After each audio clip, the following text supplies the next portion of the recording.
rất là buồn. Cách đây mấy ngày vẫn còn vui cười, thế mà cái ngày hôm nay ngồi khóc tu tu.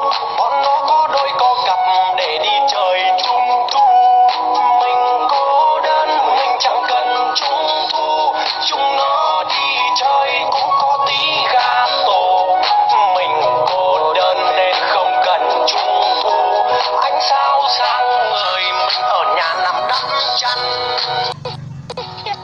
Câu 1 phần mấy? Phần 2. Mày yêu ai? Yêu bồ. Bồ gì? Bồ câu. Câu gì? Câu cá. Cá gì? Cá chép. Chép gì? Chép bài. Bài gì? Bài toán. Toán gì? Toán cộng. Cộng gì? Cộng rau. Rau gì? Rau muống. Muống gì? Muống tác. Hàng mi anh mắt cuốn hút dẫu cho anh lạnh lùng với em, thì khi người cười lấp ló má lóng bên khoe môi chẳng sao lãng quên. Thích anh thật nhiều đến nỗi cứ như đường ngọc thế này mà em chẳng quan tâm, vẫn đang ở đây chờ người thầm thích.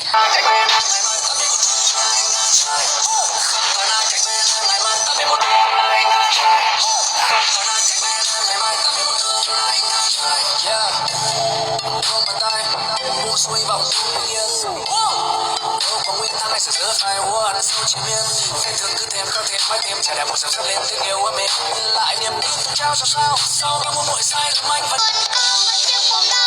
Cuộc đời để ăn được hết tất cả món ngon trên cuộc đời. Là cá, là tôm, là cua rất ngon tôi ăn luôn cả rau. Vì ba mẹ tôi dạy không lãng phí đồ ăn.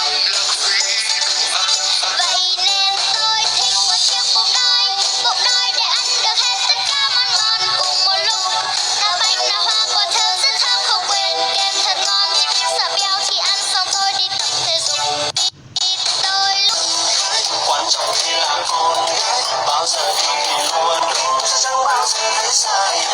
Quan trọng vẫn là thân thái, khi mình yêu là con trai, dẫu người ta gọi mình ai cũng chẳng có gì để sai.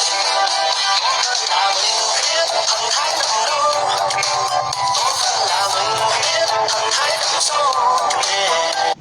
Quan trọng phải là thân thái, quan trọng thì là con gái, bao giờ đi thì luôn đúng. Mong trước giây phút chúng ta chia xa để mình được sống trọn vẹn